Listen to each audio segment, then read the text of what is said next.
모임을 앞두고 저는 사람들과 나눌 대화와 리액션을 수십 번씩 연습해요. 무슨 배우도 아니고. 눈을 똑바로 마주보고 웃는다. 그렇다고 너무 뚫어져라 바라보면 안 돼.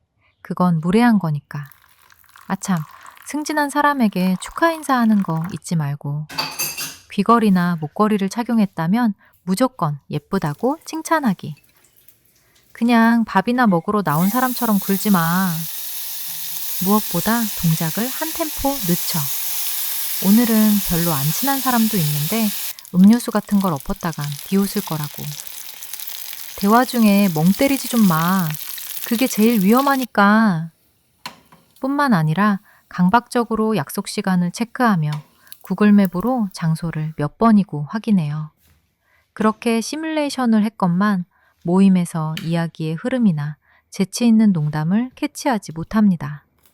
집에 돌아와서 내가 그때 너무 크게 웃었나? 차라리 아무 말도 하지 말 걸 그랬나 봐. 라며 스스로를 심판대 위에 올려놓고 취조하죠. 여성 ADHD는 자신의 증상을 숨기려 위와 같은 행동을 반복하고 평범을 연기해요. 소위 마스킹이라고도 하죠. 이렇게 필사적으로 숨겨도 증상은 삐질삐질 밖으로 나옵니다. 노력이 무상하게도 저에 대한 평가는 사람이 좀 특이하지? 우리가 흔히 듣고 알고 있던 ADHD와는 좀 많이 다르지 않나요?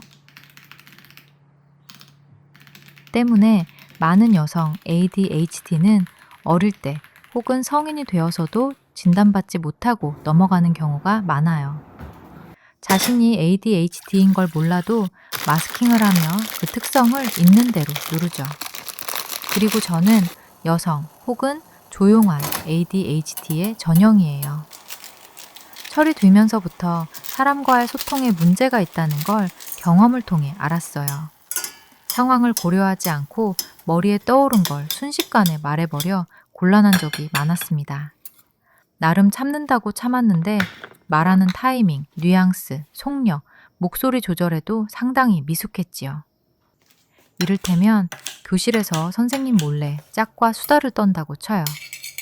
보통 아이들이라면 낮게 속삭이며 시선은 선생님에게 고정하겠죠.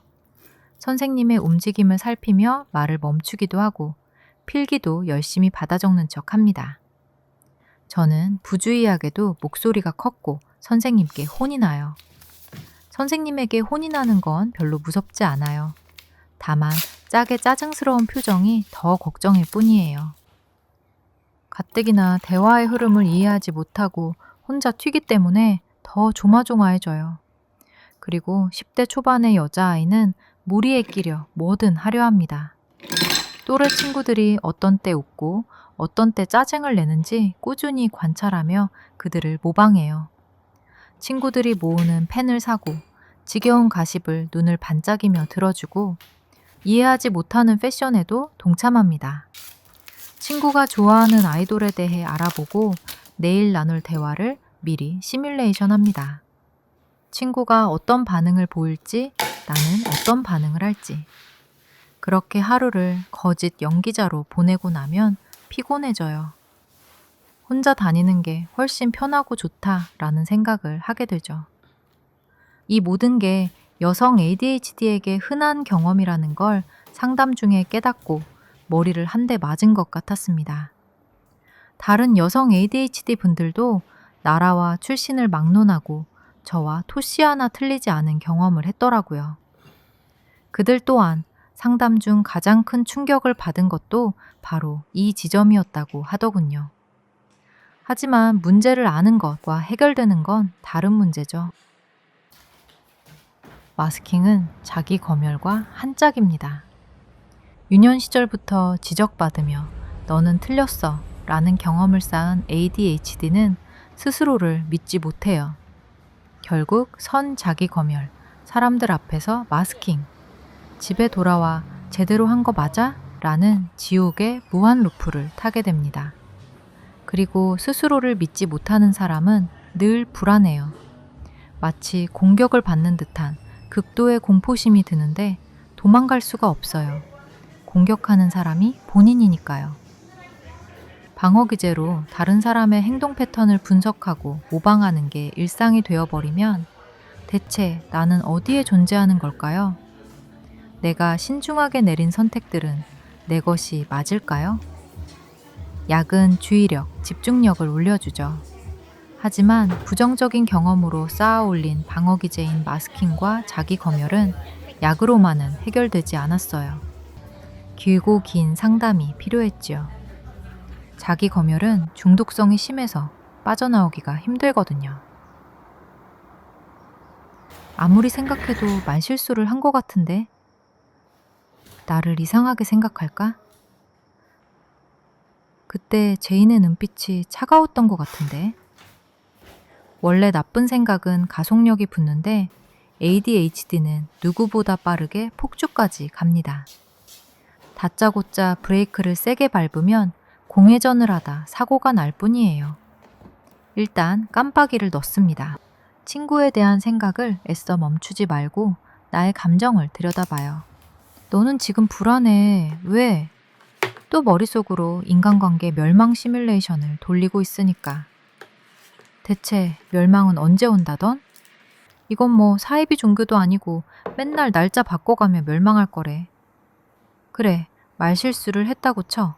그거 하나로 갑자기 인간 쓰레기가 되는 거야? 이건 옳고 그름의 문제가 아니야. 너는 그저 불안한 거라고. 오지 않을 멸망 때문에. 그리고 나를 위해 만든 주문을 외웁니다. 과거로 돌아가 고칠 수 있는 문제가 아니라면 포기해라. 원래 삶은 불확실하다. 친구가 나 때문에 기분이 나빴는지 모르는 채로 두자. 이것도 통하지 않는다면 일전에도 말씀드렸던 방법을 씁니다. 내일 아침에 고민하도록 하자. 이게 엄청나게 도움이 돼요. 고민 안 할 거야. 생각 안 할 거라고. 이게 안 통하는 경우가 많잖아요. 그런데 미루는 건 되더라고요. 아침에 일어나면 까먹는 경우도 있고 기억이 나도 집요함이 느슨해져요. 그래, 나는 ADHD이다. 실수도 잦고 여러 가지 문제도 있지. 그렇다고 해서 내가 내리는 모든 선택과 판단이 옳으라는 건 억지다. 내가 만들어낸 훌륭한 결과물, 옳게 진행된 일들로 인해서 지금 내가 있는 거야. 그것마저 부정해선 안 돼. 또 하나, 남들이 조금 이상하게 봐도 괜찮아. 물론 이 모든 과정이 말처럼 쉽진 않아요. 저도 무수한 착오가 있었고 지금도 겪어가고 있습니다. 다만 나를 안다는 것, 인정한다는 건 얼마나 안도가 되는 일인가요? 저는 제인에게서 문자가 왔습니다.